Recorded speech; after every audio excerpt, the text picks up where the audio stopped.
Hello, Tea Breakers, and welcome to the 19th episode of Project Studio Tea Break. I am Mike Senior, and I'm here with Master of Puppets, John Whitten. And I've heard you've already earned your tea break with extended puppetry. I like to think I have. Extended puppetry. What's the difference between extended and regular puppetries? It's like the extended version of a game. It's the experts version. I thought long arms. My first thought was creepy long arms, like the fishy fish man in an obscure Monty Python film that I'm trying to reference. The meaning of life or something. Or like Jack-o'-lantern from Tim Burton's Nightmare Before Christmas. Yes, that's the much hipper reference, a kind of 1994 Tim Burton film. Bang up to date. Yes, that sort of thing is what I think when I think of extended puppetry, creepy, long-armed puppets. But no, what Michael is referring... I've never called you Michael. Are you a Michael? I am indeed, yeah. To my mum. I was going to say, how many people have the privilege of knowing you as such? But only when I'm really naughty. Right, gosh. Okay. And then, of course, it will be Michael Patrick. Now, that sounds like we're veering into Mrs. T territory. Mrs. T? Our dominatrix, friend of the programme. Oh, of course. I mean, I thought of her under her single moniker. I didn't realise she'd got hitched. I didn't realise you were that close, John. What can I say? That interview clearly sparked something off in both of us. So I had a performance last week of a new puppet show. I needed some music to go back behind it. Then I realised there's this duet for two pianos. This was a piece of my own that I'd recorded a couple of years ago. And I hadn't found anywhere to put it yet. I don't know if you've often had that experience. You write something which you think is great, you record it, and then you got yourself a WAV file, and it's just there on your desktop, and you think, gosh, that's quite a nice WAV file. And part of the problem was, for various reasons, there were a couple of bits of the performance which were just untenable. They couldn't really be put out on a stage, and I tried chopping them out, but the problem was with some exciting parts that happened in a big sea of tranquility. And it turns out that when you take the exciting out of the tranquil just becomes dull and turgid.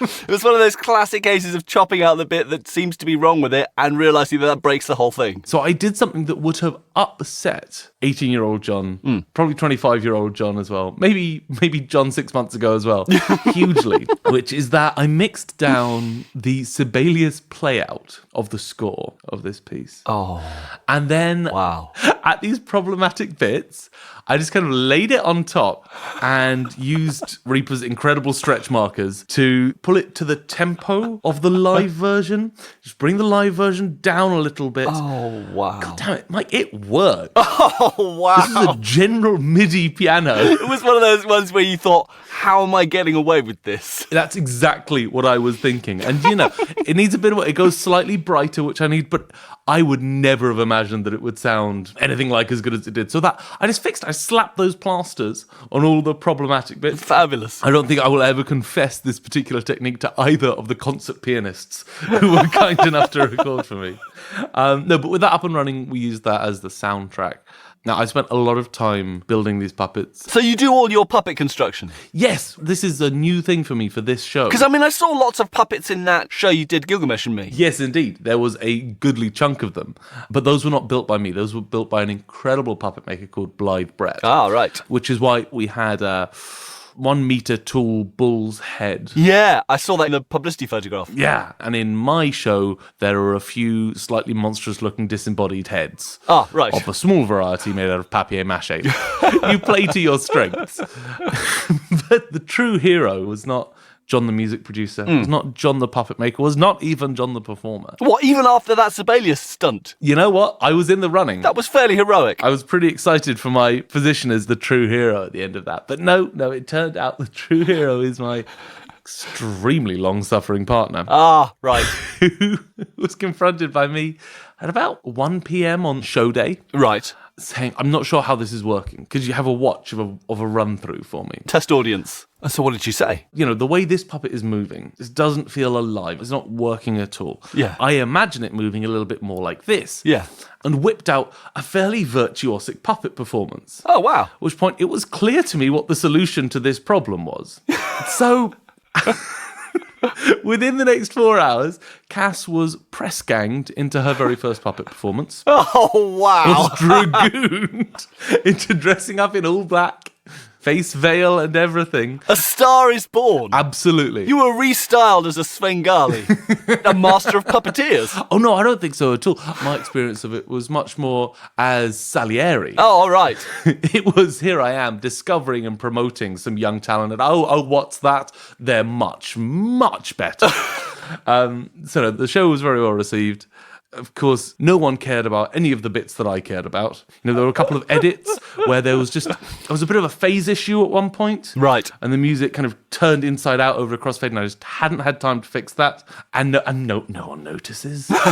No one cares to jot. It was because of that gripping performance that Cass was putting on. No one gave anything else a thought. Some people liked the loud bits. Some people liked the quiet bits. With one listen while the show's also going on, that's probably about as deep as I get into music appreciation as well. I mean, if you ask me about the film score in most films I see, even though I'm supposedly like an audio engineer, I wouldn't spot it. I kind of think you have to watch a film more than 2 or 3 times to really start appreciating the score. Now, there is an exception to that rule. Okay. Which is very bad films. Oh, yeah. For me, with theatre and films, it's the same. The minute I go, oh, interesting use of lighting. Oh, yeah. Excellent prosthetics. Oh, is that a tertiary modulation?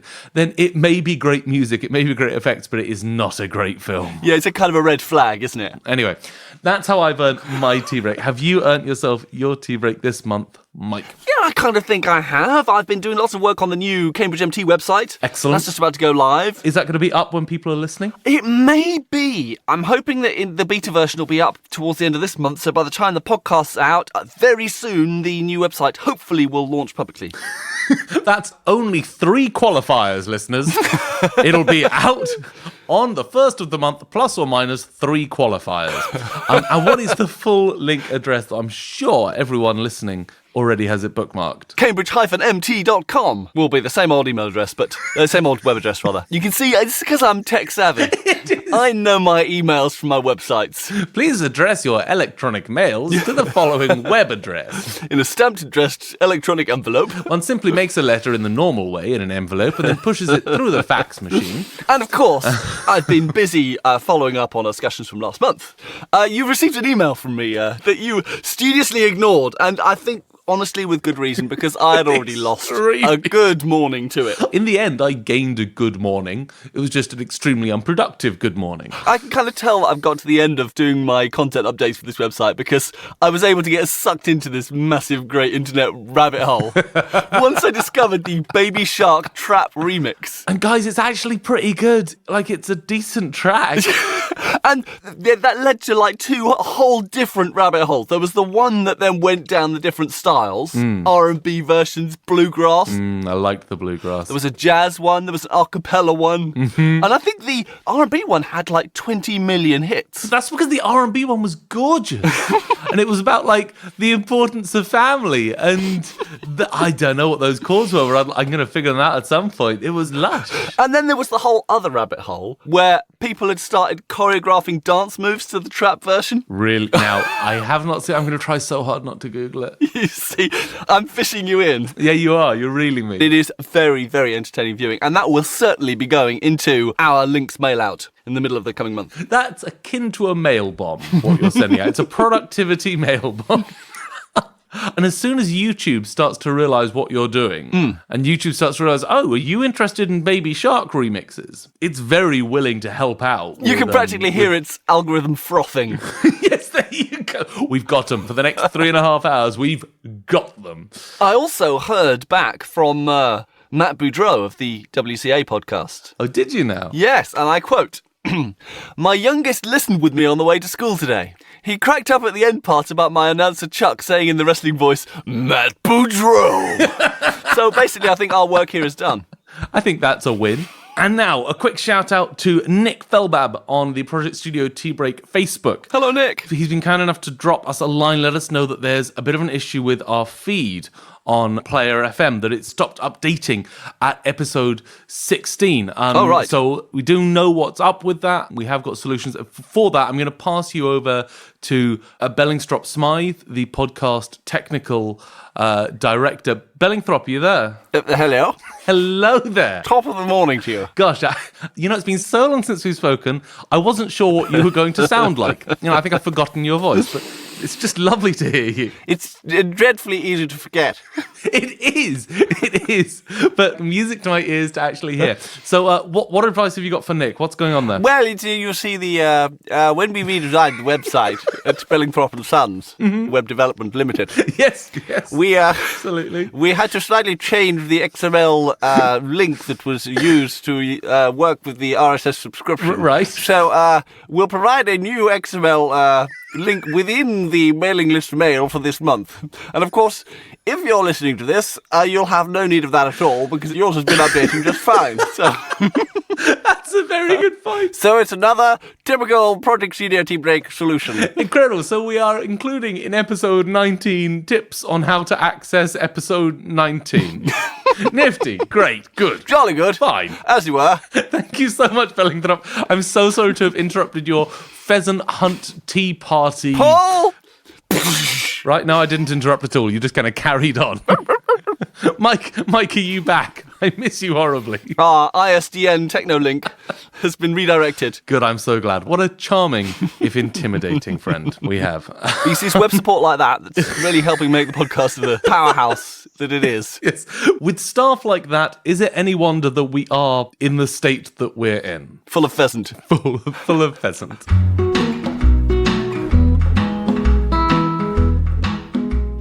Now, last month, we had a bumper crop of news stories from the Berlin Superbooth show. We did. Synth shows, they're the gift that keeps on giving. Oh, wow. They're packed full of things that just appeal to my sense of newsworthiness. So it was with great joy that I realised that the Synthfest show had recently been on. So a whole new raft came floating down the river, full of the choicest fruits of new synth bizarreness. And I don't suppose you've handpicked a couple of the ripest, juiciest fruits on that raft. I'm not sure exactly what the image we're painting here is. Let's kick off with the Korg NTS-1. Now, Korg, huge name. Presumably this is a serious, game-changing offering. It is a monosynth. Okay. Korg certainly have plenty of experience there. It's compact and bijou. I don't know, about the size of a large bar of dairy milk. Right, and presumably that's sans controller. It's a bit like one of those little groove boxes thing. It has a little keyboardy thing on the front you can press on. Okay. It's like one oscillator, one filter, one envelope generator, 3 LFOs, 3 effects, and an arpeggiator, all in this little tiny groove boxy kind of thing. Righto, well, sounds effective. And also in the package, when it's delivered to you, there is a... did you ever get those crackers at Christmas that had a little screwdriver in? I did. And you know what? I was never quite thrilled. Even after it was explained to me that this was a glasses repair kit. 14-year-old not wearing glasses John didn't quite get the appeal. Well, you get one of those. And the reason you get one of those is that you're supposed to put it together yourself. Really? You get the little circuit boards and the end cheeks and the back panel and everything. It's a bit like one of those Airfix kits a little bit. Oh, wow. And you snap it off from each other. Right, yeah, it just comes on the flat sheets. They provide screws and everything, and you fix it together and you plug the little keyboard ribbon cable in and you stick it all together yourself. The IKEA of monosynths now is what we're looking at. Totally like a flat pack synth. All right. My question about this is basically, why the hell? Does it really save on manufacturing costs to do like 5 minutes of snap together and screw together stuff on the user's end? I mean, I would imagine yes. Right. Because it sounds like what you have now with that product is a completely automated construction process. I suppose so. You know, the machines stamp out the sheets, the machines put them in boxes. You can get those kind of special box putting in machines. Right. Which is just going to make everything so much faster. Even if you have 10 people working relatively fast at putting these things together, I have to believe that any circuit printing and sheet stamping machinery is going to be churning them out much quicker. So that would save in the same way that an IKEA thing might save. Precisely, yes. I suppose so. I mean, they make a big thing about the idea of, oh, well, because you're putting it together yourself, it's customizable. Now, okay, let's unpack that. If I say it's customizable to you, what do you think about it's customizable? I don't know. I don't think of IKEA furniture as being customizable, at least not on purpose. I think almost anything I put together has a bit of my personality in it. You know, my furious, unbridled rage and frustration. And to be honest, I'd be quite happy if my dining chairs didn't wear that on like a slightly bent screw somewhere in the depths of their workings. But I mean, you tell me, have they provided meaningful ways to kind of tinker with the sound? The end cheeks that screw onto the sides of this module, they have like really quite long screws on them, which means that you can actually screw on a wooden end cheek if you want. That's how customizable we're talking. Okay, so You look slightly less than whelmed there. I am not even slightly whelmed. I mean, you'd be even less whelmed by that stupid screwdriver as well. It's this tiny little diddy thing, and they helpfully provide a construction video. And in the construction video, you see him unboxing the thing, you see the little screwdriver there in the packet with all the screws and everything, and even the guy in the unboxing video then takes a different screwdriver to put the thing together, presumably because it's so rubbish. Is this from Korg, this construction video? It is. It's not even because it would have taken him longer with a fiddly little tiny screwdriver, because the video's sped up anyway. Yeah, that does show a remarkable lack of faith. Even worse, he keeps verbing the word snug. Have you ever heard the word snug verbed? Oh, you want to snug it in there, sort of thing. He keeps going, yeah, and so you snug the front board in with the end cheek, and then you snug that in there. I wanted to punch him by the end. It's horrible. And he kept pronouncing chassis with a hard ch. Oh, God, I mean, the pain you've been through. Oh. I don't think people always appreciate that our correspondents in the field here really go through it in order to bring us this deeply upsetting news. My pedantry knew no ends. Hey, so despite saying snug as just like a fancy synonym for put or fit or place, and mispronouncing chassis, as we all know it to be said.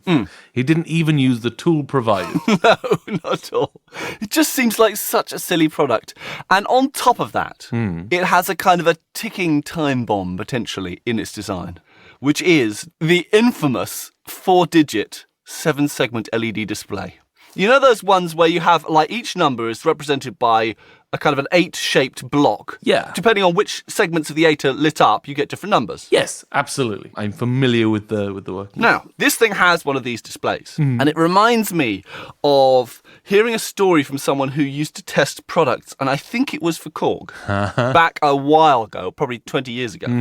And on a synthesizer, it's not just numbers you want to display a lot of the time. I mean, yes, if you adjust a parameter, you want to see the number on the display, but it's like multi-purpose. And so when there's inevitably a menu somewhere, and you have menu options, that you scroll down and it shows you the names by creating kind of weird little text things on the number display. Out of these 8 blocks. But the problem that they always come up against is that there are certain letters you can't do on an 8-segment display, such as like M or W. Or I'm going to go out on a limb here and say K.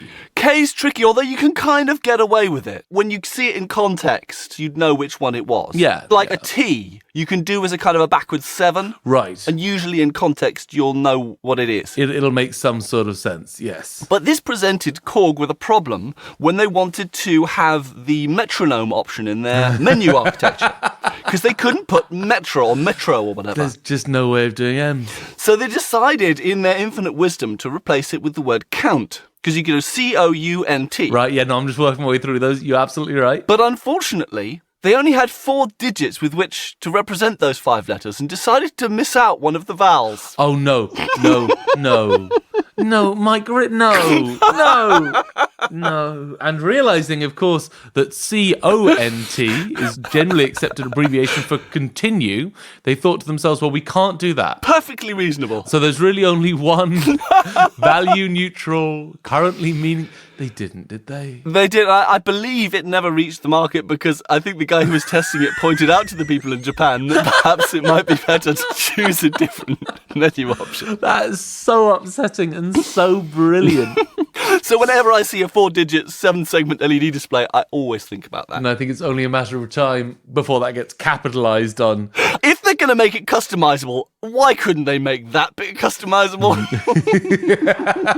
You can choose how you abbreviate the menu entries. I want to get clear on this just because I think it's worth knowing the kind of crux we're dealing with here.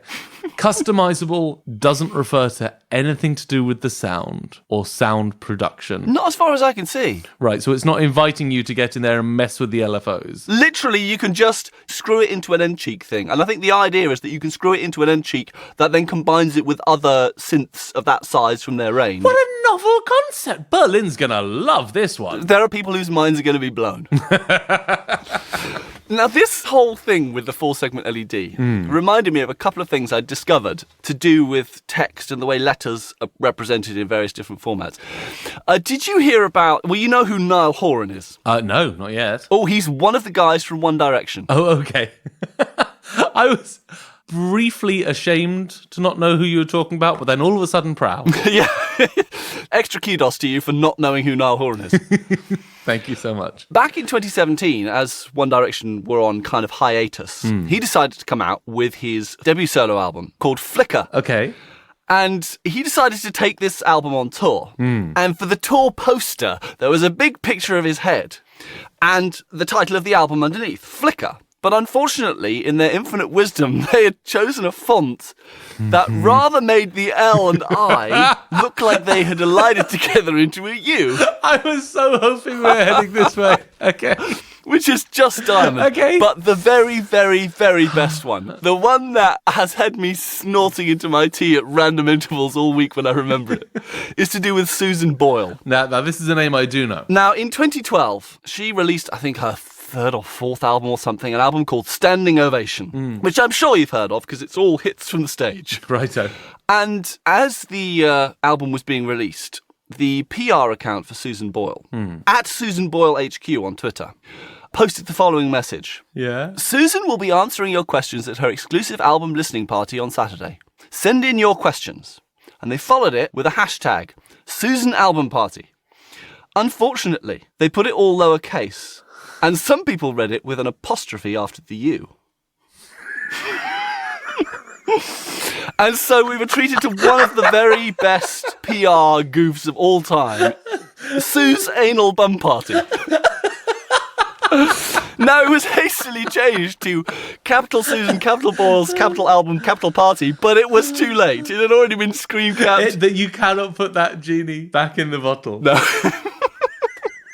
And just when I thought it couldn't get any better, people were celebrating the 10th anniversary of the invention of the hashtag. And some wag at the Iceland Foods Twitter account suggested that to commemorate the Susan Boyle gaffe, that they have a pizza listening party for Ed Sheeran's latest album with the hashtag Deep Pan Album Party.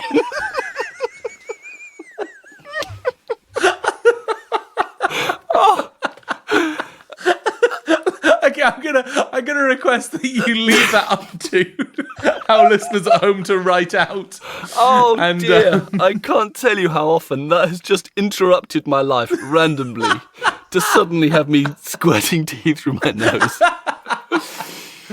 Oh my! I mean, my favourite one of those. Do you remember Power Gen? I do, yes. It used to be I don't know if they're still around, an energy provider in the UK.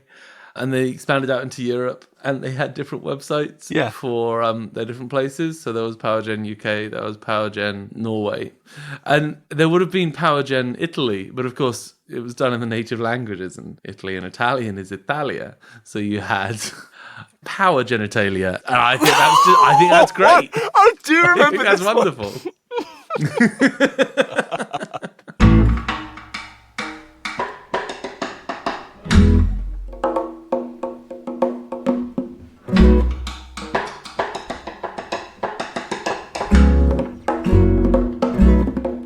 Which brings us to listener questions.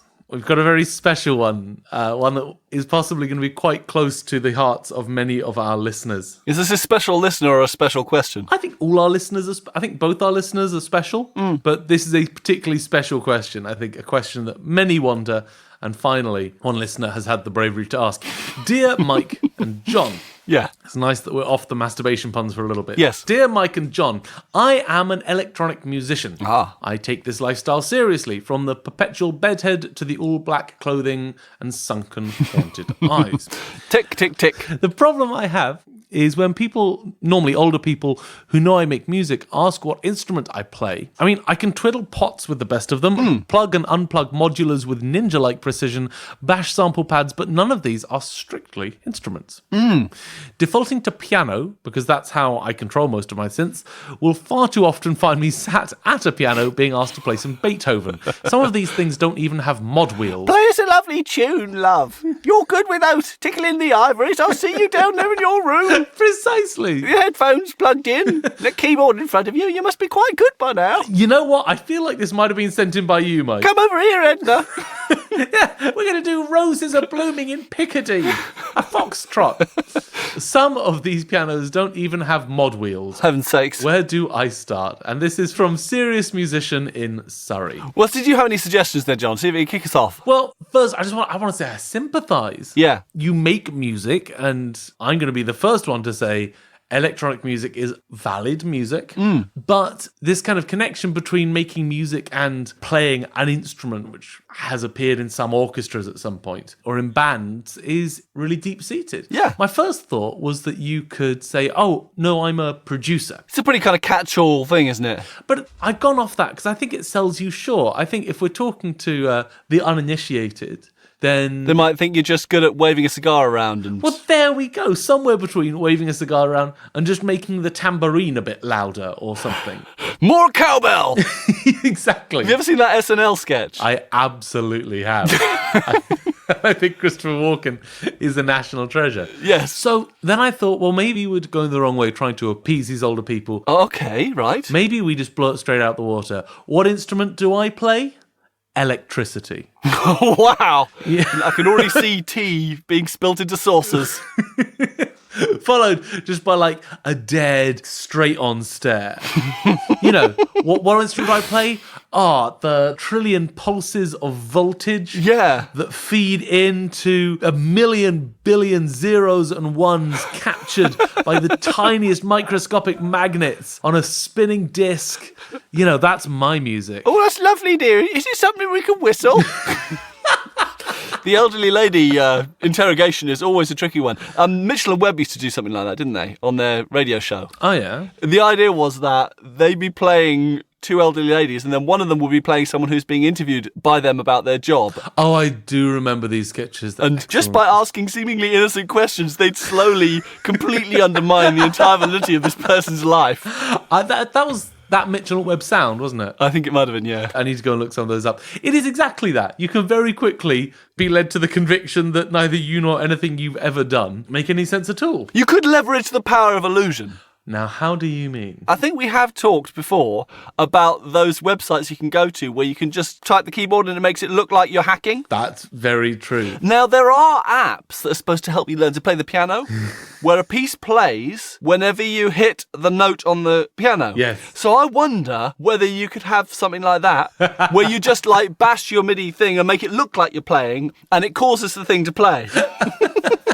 So I wonder whether he could wing it, make it look like he's playing whatever it is, sonata, just look roughly at the display to see where his hands should be going, and then just bash the thing, and out will come this bit of music from the app. I think that could absolutely be the way forward. Equally, if you wanted that level of success, but didn't want to put that level of effort in, which I could absolutely relate to, I think you just YouTube keyboard demos. Okay. I've got a really deep set soft spot for keyboard demos. I think they're brilliant. Okay, right. Just because they've got to like whip through as many genres and as many sounds and as many moods as quickly as possible. I totally agree with you on that one.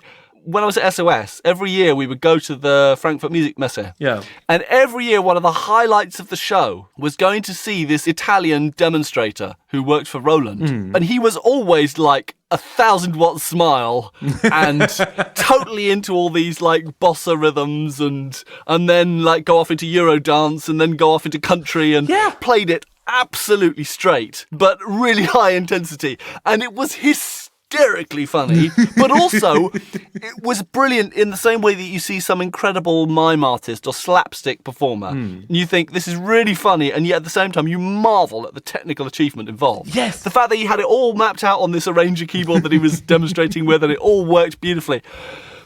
Wow. I mean, do you know Jordan Rudess, the keyboard player of Dream Theater? Well, of course, he's appeared on the podcast in spirit before. That he has. His pole dancing antics. The pole dancing. Gosh, we've been doing this for a while. He does some keyboard demos. And he is brought on for exactly that reason. You know, he's just technically got it. Wow. And he's got, you know, these pedals with which he loops through different patches at 100 miles an hour. And it is just great to see. Impressive. Yeah, so you were saying, you'd pull up a YouTube demo video, yeah? Oh, yeah. And then just like one hand on the keyboard, one hand on the controllers of various turned off modules. And just, you know, what do you play? I play the orchestra.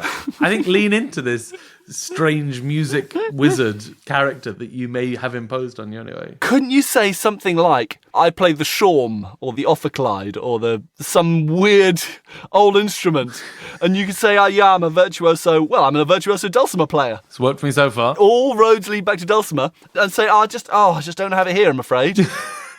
He's so clever, Doris. He can play the dulcimer and the ophicleide. That's absolutely possible. I mean, but then they might ask to hear it. But at that point, you just pull up an ophicleide sample library and use the skills that you do in fact have. Yeah, you can say, this is my performance at the Bavarian Ophicleide Festival. I hope that is helpful, serious musician in Surrey. That's lovely, dear.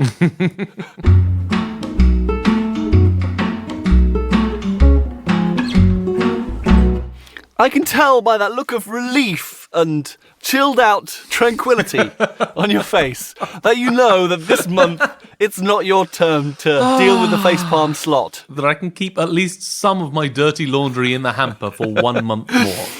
For this one, I'm delving back into my time as in-house engineer at the impressively named Great Linford Manor Studios in the slightly less impressively named Milton Keynes. Now, if I'm not much mistaken, we've been here before on trips down Facepalm Lane. Oh, we have. We've had at least 2 facepalms from this time. It was a fertile period in my life. Mm-hmm. Something of a greatest hits generator. It was. Both musically and in terms of facepalms. Now, do you use mix automation in your DAW? Absolutely. Well, it's fairly widely available now with fader controllers. You can get touch-sensitive fader controllers for your DAW. But back in the late 90s, that kind of technology was pretty much preserved for your SSL consoles and your Neve consoles. There were 2 main fader automation systems. Right. There was SSL's computer. Trying to remember what it was called now. I think it was just the SSL automation system. And then there was Neve's system, which was called Flying Faders. Okay. And in this studio, we had a big Neve console with the Flying Faders automation system on it. Excellent. Now, these systems, they dated back from years before that, and so they were often running on the most ridiculously outdated computer hardware. This is the late 90s. I was in a studio that had the SSL system, and the computer system that was running the automation was one of those ones where you had a floppy disk that was the size of a magazine. You know, one of those ones that was actually floppy. I do. Had a window in the front, and you had to put it into the mainframe of the computer that was about the size of an air conditioning unit. And then there was a lever on the front that you had to lock down to hold the floppy disk in the drive. Oh, this is catnip for the nostalgia nerd inside me. And it had about 20k memory on it or something ridiculous. Yes, absolutely. I don't honestly quite remember what computer it was that was running the automation system at Linford, but I'm pretty sure it was something that was storing things on floppy disks.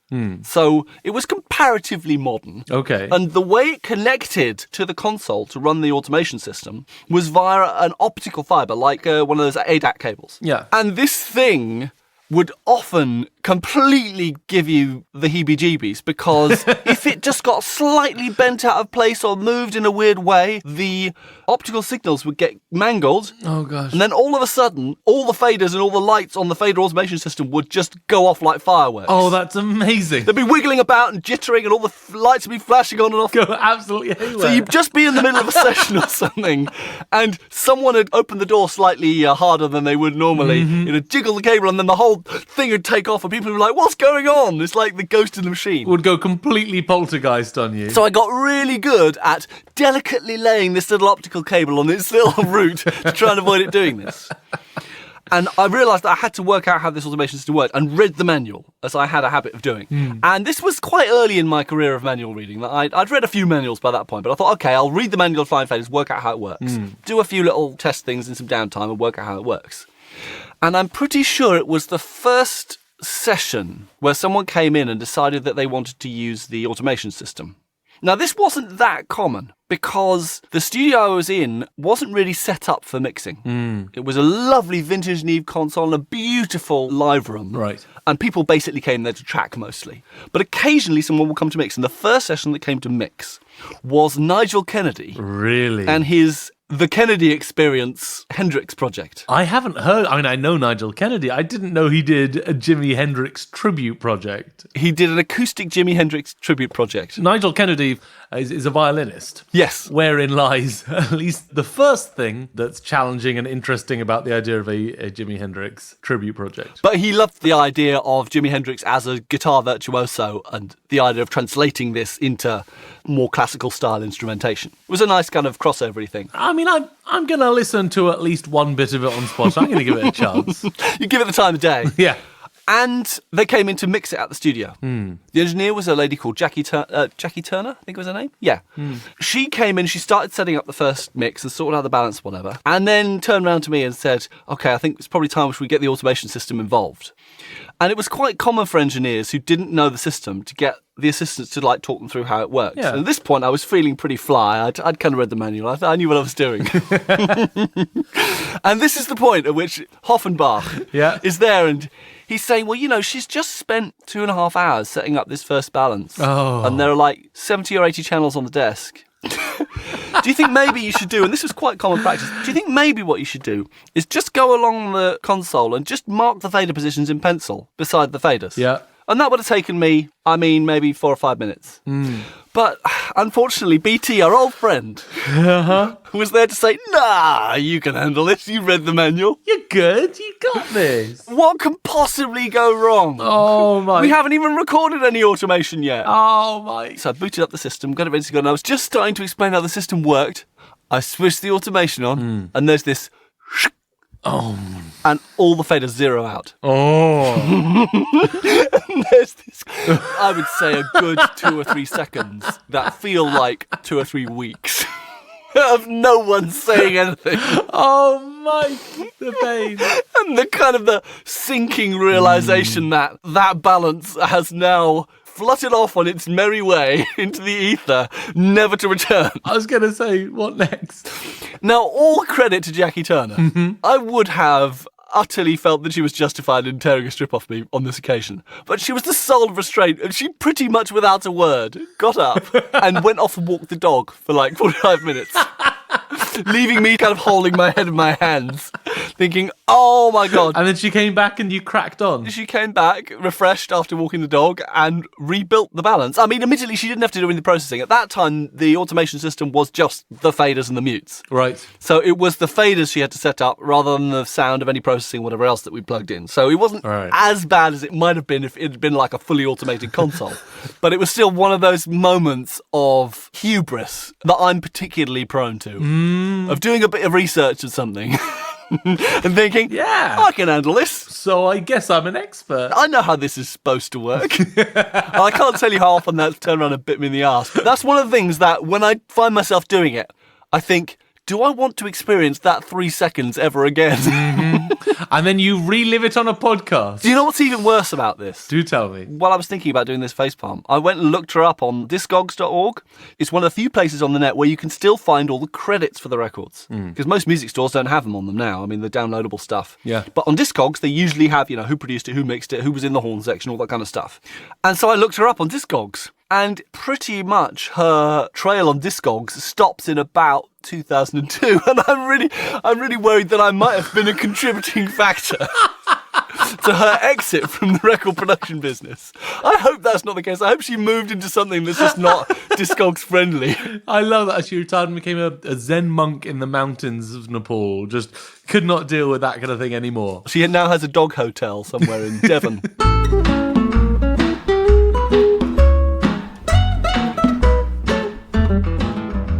And what would a tea break be without a spot of toast and some jam? To go with it. To go on top of it. No, I realised we made a dreadful omission in last episode. Sounds like us. Because we never revealed the identity of our toast foley. Did we not? No. Did we just kind of let that one slide? What was it that you used to produce that tremendous verisimilitude? I can't remember at all. I thought this might happen. That was a whole month ago, Mike.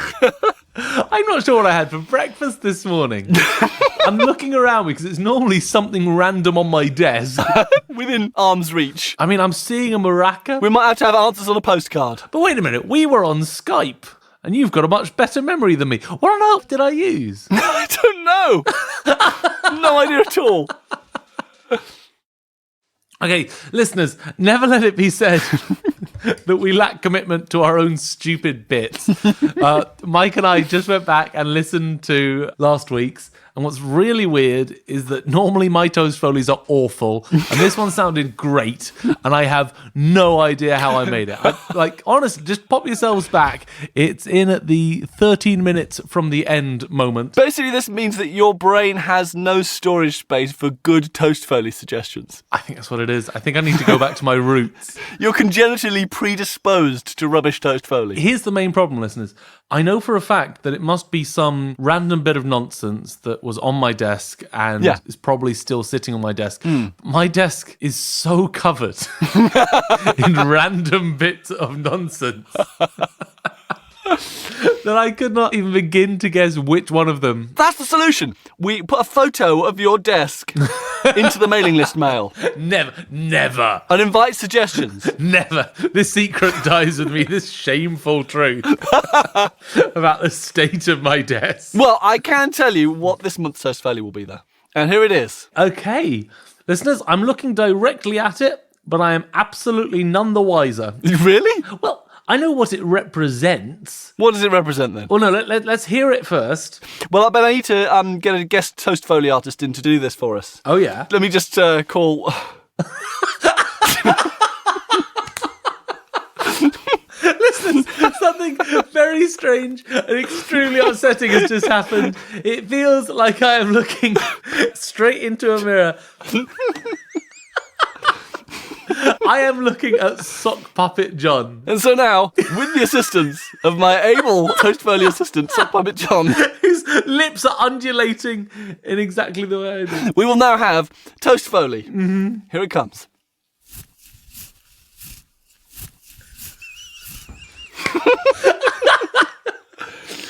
Okay. Now, so many feelings to sort through. First, I feel like my title of worst toast foley artist of all time is being threatened. But at the same time, it was me doing it again. It was Sock Puppet John, so maybe that's fine. By proxy. Second of all, that might have been the most upsetting visual I've ever seen. That sort of sensual masticating on, I'm going to give it away here, the object in question was a string mouse. Well, this is because my kids have finally, after many years of pestering, managed to convince my wife and I to get a cat. Really? And so they're frothing wildly about it. And this is one of the objects that has now been purchased for the cat. So I figured that it should be solemnised as being part of a toast foley. I know I don't normally do this, but I'm going to just beg you to have some kind of video of that toast foley. Because once again, the sight of me gumming at this mouse. Well, I can add it to the growing archive of photo and video footage of Sock Puppet on their Patreon feed. There is, just to be clear, more footage of Sock Puppet John available to our patrons. Yep, that's correct. At time of recording, the non-Song Puppet John. I do need to step my game up, clearly, or I'm just going to be out on my ear. You know, if you'd come out with that heavy metal knitting video, I know. If I that would put the scales more on your side. More on my side, I still think I'd be losing, both in terms of quantity and quality. But we have our toast. Yes, we have our excellent toast. And what would toast be without some fine jam? So what do you have for us? What confection do you have? I have a track which I believe is new to you. Yes. It's called Clouds Across the Moon, and it's by the RAH band, R-A-H band. Tell me more. I mean, there's lots of reasons to have it on this podcast particularly. It's got a great backstory to it. But above all, it's just a funky song. Yeah. It's 1985. It was number 6 in the UK singles chart. Yeah. It's got a 6-minute long album mix with just an extremely long solo. The song finishes essentially at 3 minutes 30. Then it just kind of hauls itself back up off the sofa and goes instrumental and crazy. And of all things, an electric bass guitar jazz solo. Oh, yeah. In the middle of what is effectively a pop funk track. Of extremely 80s vintage. That, to be fair, also has been utterly bereft of real instruments up to that point. Yes! So it sticks out even further. Which is the first reason why this song is so appropriate. This was absolutely a home studio creation. This was created in a shed. Oh, wow! I didn't realise. Yeah, this song was conceived, composed, recorded and produced in the shed of Richard Anthony Hewson. Oh, fabulous. The lyrics... Originally, he'd intended to sing on it himself. Yeah. But as it developed, he realised he wanted a female lead vocal, so he went inside and grabbed his wife. As you do. And dragged her out to the shed. And that is how the vocals came to be recorded by Liz Hewson. Fabulous. So it's brilliant for that. It's brilliant what you can do in a shed. The reason that appealed to me on a personal level is it's the first song I'd heard in a long time with a story. Okay. I'm mostly in the UK at the moment, touring a show about the birth of country music and how it came from these Scots-Irish tunes which were brought over in the 1800s and landed in Appalachia. Yeah. And these songs love telling stories. Yeah. Yeah. They can't get enough of tales of love and longing and adventure, and it's what ballads used to be. It's something of a lost art, you're right. It's more about just expressing an emotion rather than having a story that goes through a trajectory. Yes, a character who changes. You know, classics like Skater Boy, for example.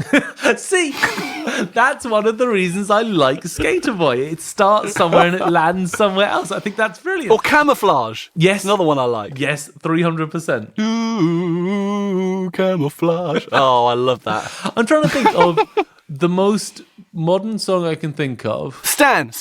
Okay, yeah, absolutely. Actually, a big reason why that was a huge hit, I think, was because of the story element. Yeah, you had, characters you could follow through. It doesn't have quite the galactic reach of this particular story, though. This is what's so brilliant about this song.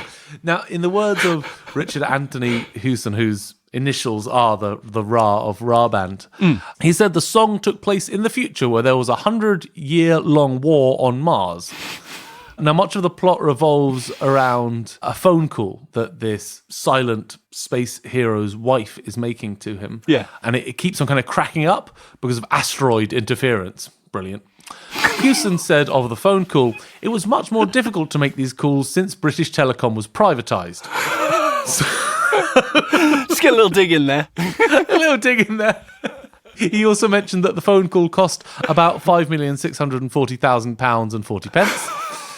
And another bit of fun trivia, the spaceship flight, which the husband is on, is flight 247. Okay. Does that number mean anything to you at all? Is it some kind of famous disaster flight or something? No, that would be even better. That is BBC One's frequency ID. Oh, right. It was 247 metres on the medium wave. Oh, blimey. That's old school. An extremely deep cut there. But no, my favourite thing about the whole plot is that it's from the perspective of a woman who's missing her husband, and there's no real implication that there's any war till the last line. Yeah. I can't take it anymore. This crazy war. I know!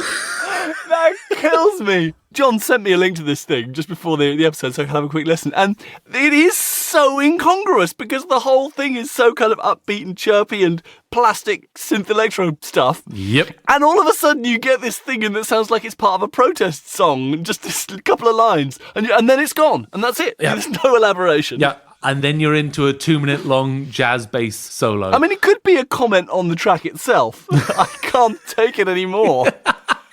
This crazy war between all the kind of schmaltziest bits of late 70s and all the cheesy electro-plastic stuff of the early 80s. I mean, it is a car crash of an arrangement. It's so interesting that you pull out the orchestration, the arrangement, because this man's career, though you may not have heard of him before, he was an arranger for the Beatles, the Bee Gees, James Taylor, Supertramp, Carly Simon, Fleetwood Mac, and Chris Rea. Wow. So this was his bread and butter, and you have to assume that this was him just kind of letting loose. Now, I've taken the liberty of quickly punching this into Wikipedia, and I see that you're missing out a few important names here. Names such as... Now, you see, this is where I think that you can see the rot setting in. You've got Leo Sayer, you've got Chris de Burgh. He was a producer in the 80s for Toyah Wilcox, Five Star, and Shakin' Stevens. You know what? There used to be a filmic and literary convention of leaving people at the bedroom door. Right. That you would write a romance scene up to the point that things started to get kind of messy and awkward. And then you'd just sort of step away sensitively. That's what I was trying to do for the Honourable Mr. Richard Anthony Hewson. I was trying to give him He's in up to his eyeballs on this one. I mean, every time you think you've got used to it, it surprises you. I mean, it's got that kind of glissando synth bass thing going on. Yeah. It's got the cheesiest of GM brass patches going in there. It's got the kind of syrupy reverb-covered strings that you'd expect on a 70s record. It's got DX7 kind of twinkly bits, and then the thing that just made me practically snort my own nostrils down my throat was the bit where the Electro Simmons style toms coming going pew pew pew pew pew. You know, I'd get used to it. I'd go, yeah, this is 80s electro funk pop stuff. And I'd be inured to all the DX7 and all the bass and all this kind of stuff. And then it would come to a fill and we'd go, pew, pew, pew. And I'd just find myself losing it again. Yeah. And the thing is, it's so bad in terms of the cheesiness that it really is almost as if someone has travelled back from the future to try and do a piece that takes the mickey out of every possible cliche of the 80s of that kind of style. At the end in particular, you know, after that jazz bass solo, which is so incongruous, Epic. the tom fills begin to go a bit wild, and you just get like one or two tom fills more than there ever should be when you're not taking the piss, you know. I just can't believe that it's serious. Then you look at the credits and you think, well, actually, this was probably in all seriousness. And at that point, my mind is just blown. It's a mind-blowing track. There, at least, we come to a extremely common ground. I had such fun listening to it. I listened to it once and immediately had to listen to it again, which is always a good. And with a 6-minute track, that's quite an achievement. That is saying quite something. So again, that is Clouds Across the Moon by the Ra Band. They've got a bunch of good tracks, but none of them quite come. Reach those galactic heights.